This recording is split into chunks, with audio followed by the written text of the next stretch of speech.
Assalamualaikum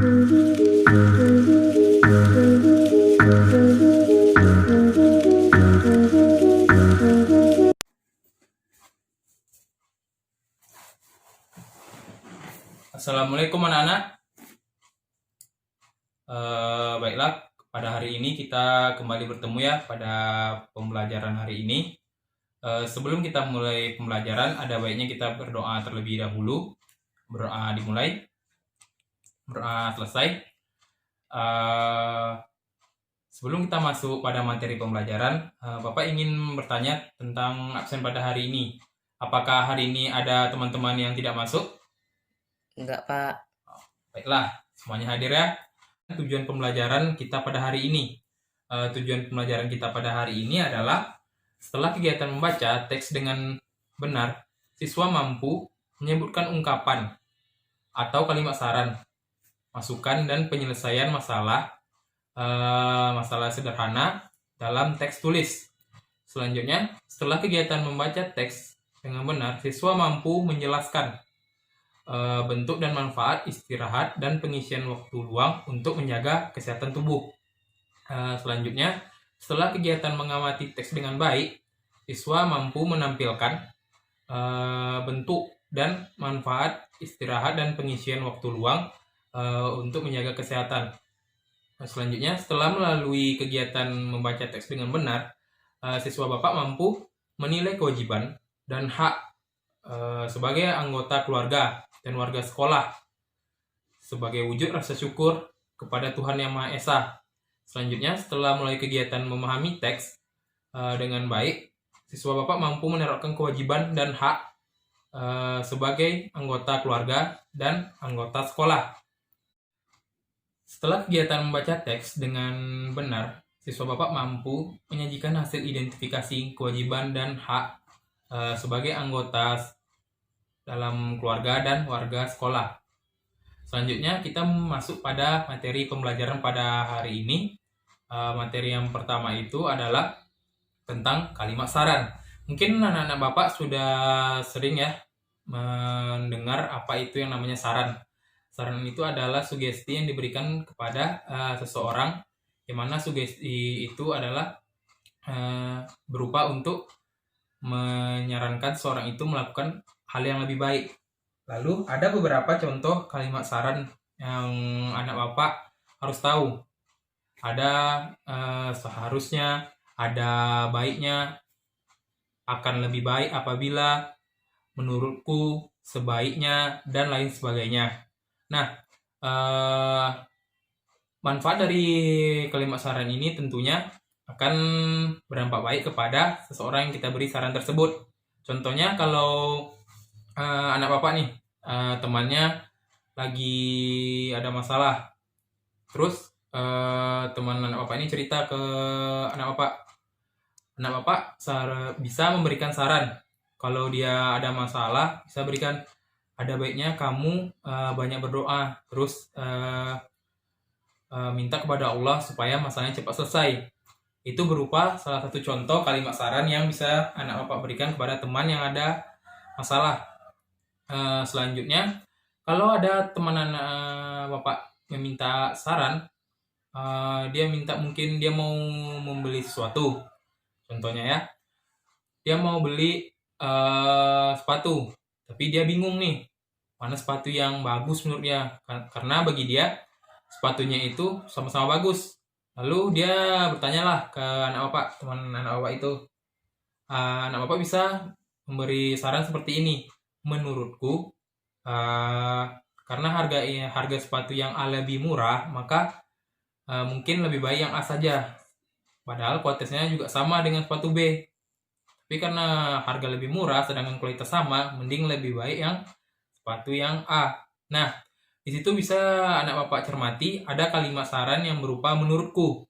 Menurutku di sini adalah salah satu bentuk kalimat saran. Selanjutnya, kita memberikan kalimat saran ini biasanya terkait dengan suatu permasalahan. Itu sudah menjadi masalah umum. Selanjutnya, kita masuk pada materi manfaat istirahat dan pengisian waktu luang. Anak-anak Bapak pasti dalam sehari pasti merasakan kelelahan kan, entah mungkin bermain atau membantu orang tuanya. Kalau sudah kelelahan, apa yang dilakukan anak Bapak? Pasti melakukan yang namanya istirahat. Nah, istirahat ini tentu memiliki segudang manfaat untuk tubuh kita. Contohnya seperti tidur. Kalau anak Bapak tidur tidak cukup, pasti nanti tubuh akan mengalami yang namanya kelelahan. Karena tubuh itu perlu yang namanya istirahat. Untuk tidur sendiri, biasanya rata-rata orang normal kan tidur 7-8 jam dalam 24 jam dalam sehari semalam. Nah, pasti anak Bapak muncul pertanyaan dari anak Bapak, apa sih Pak manfaat dari istirahat itu dan pengisian waktu luang? Nah, manfaatnya itu sebenarnya ada banyak. Contohnya itu, yang pertama, tubuh menjadi lebih sehat. Ini pasti dan sangat-sangat berdampak pada tubuh kita. Contohnya, jika ada teman kalian yang sukanya itu tidurnya telat, pasti nanti paginya itu ngantuk, dia mengalami kelelahan, dan maunya cuma menguap saja. Tapi sedangkan jika anak Bapak tidur dengan waktu yang cukup, pasti nanti tubuh merasa segar, karena tubuh mendapatkan istirahat yang cukup.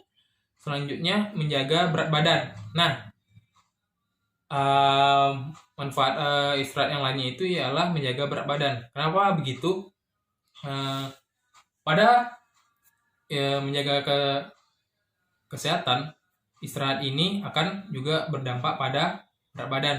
Contohnya, jika orang yang sering bergadang, tidurnya itu di atas jam 2, jam 3 subuh, jam 4, itu otomatis tubuhnya itu akan berat badannya itu pasti tidak normal. Entah kurus dia atau berat badannya itu terkadang tiba-tiba turun. Nah, dari situlah manfaat istirahat ini sangat berguna untuk tubuh kita. Selanjutnya, meningkatkan suasana hati. Nah, mengapa manfaat istirahat ini meningkatkan suasana hati? Karena kalau kita menjaga kesehatan dengan baik, menjaga istirahat kita dengan baik juga, otomatis suasana diri kita, suasana hati kita, mood hati kita akan juga ikutan baik. Dan harus didapatkan anak murid Bapak di rumah. Di antaranya itu berhak mendapat kasih sayang. Ini adalah salah satu kewajiban dan hak yang paling utama yang harus anak Bapak dapatkan pada saat di rumah maupun di sekolah. Pada saat di rumah, anak murid Bapak harus mendapatkan dan berhak mendapatkan kasih sayang dari kedua orang tua ataupun kakak dari anak murid Bapak. Selanjutnya, kalau di sekolah, anak murid Bapak berhak mendapat kasih sayang dari semua guru dan tidak mendapat perbedaan antara guru yang satu dan guru yang lainnya. Selanjutnya, berhak mendapat perlindungan. Yang namanya mendapat perlindungan pada dasarnya itu adalah hak bagi seluruh manusia. Mengapa demikian? Karena berhak mendapat perlindungan itu merupakan salah satu hak yang memang bersifat universal. Apa itu universal? Universal adalah yang berarti menyeluruh. Otomatis berhak mendapat perlindungan ini adalah menyeluruh untuk kita semua. Nah, untuk anak Bapak sendiri, anak Bapak berhak mendapat perlindungan di rumah dari kedua orang tua anak Bapak. Jika ada orang tua anak Bapak yang melakukan tindakan kekerasan kepada anak murid Bapak, maka itu bisa dipidanakan ya, karena itu sudah menyalahi hak yang seharusnya didapatkan oleh anak murid Bapak. Selanjutnya, kalau di sekolah, anak murid Bapak berhak mendapatkan perlindungan dari semua warga sekolah, karena anak murid Bapak adalah salah satu warga sekolah itu juga. Selanjutnya, berhak untuk bermain. Nah, di usia anak murid Bapak yang anak-anak ini merupakan salah satu hal yang paling sering dilakukan oleh anak murid Bapak. Malahan di dalam kelas anak murid Bapak juga bermain kan. Dan kalau yang namanya bermain ini ada porsinya, ada tempatnya. Kita tidak boleh yang namanya bermain di waktu yang tidak tepat. Contohnya, pada saat kita di rumah nih, orang tua lagi sibuk melakukan pekerjaan, lalu kita hanya bermain saja, orang tua minta tolong, nah tolongkan ibu beli garam, tapi kita menghiraukannya dan tetap bermain. Ini sudah salah.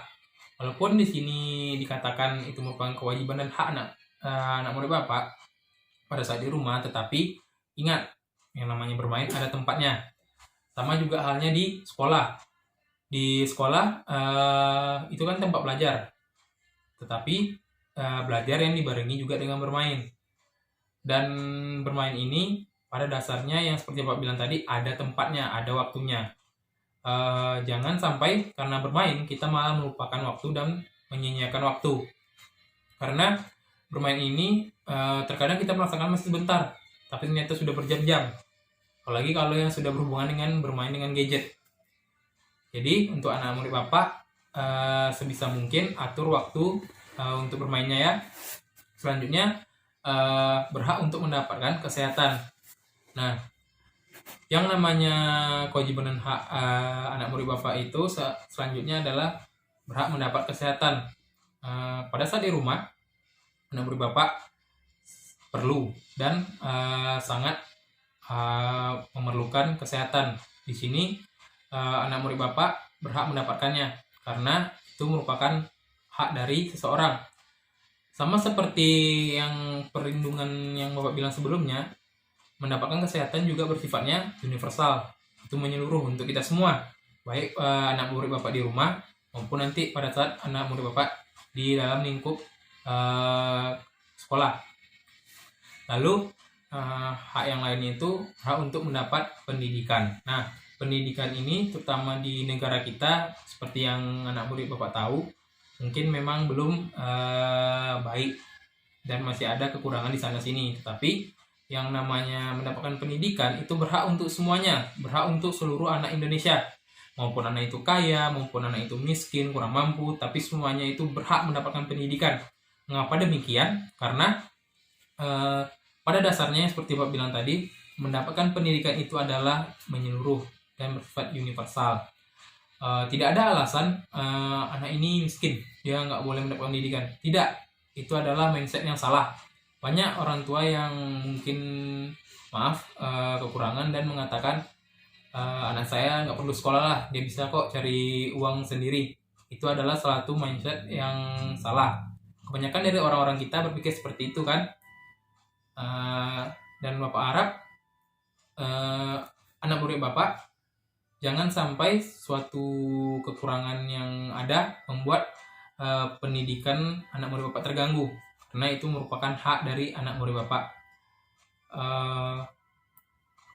Baiklah, kalau ada pertanyaan mungkin bisa ditanyakan. Kalau tidak ada, kita sebelum mengakhiri pembelajaran pada hari ini, Bapak akan memberikan tugas rumah kepada anak murid Bapak, yaitu cari apa-apa saja manfaat istirahat yang anak murid Bapak rasakan dari menjaga istirahat yang baik. Lalu cari juga kalimat saran yang dapat menyelesaikan suatu permasalahan atau membantu suatu permasalahan. Selanjutnya cari kewajiban dan hak dari setiap anak murid Bapak yang anak murid Bapak harus dapatkan.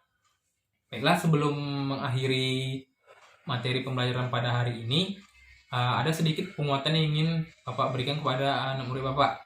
Yang pertama, kalimat saran itu biasanya untuk membantu suatu permasalahan. Lalu manfaat istirahat itu memiliki segudang manfaat untuk tubuh kita, sehingga kita harus menjaga kesehatan kita. Lalu kewajiban dan hak. Kewajiban dan hak itu merupakan sesuatu yang harus didapatkan dan diperoleh oleh anak murid Bapak. Baiklah, jika tidak ada pertanyaan lagi, kita akan nutup materi pembelajaran kita pada hari ini. Jika ada Bapak kurang baik dalam penyampaiannya, Bapak mohon maaf. Assalamualaikum warahmatullahi wabarakatuh.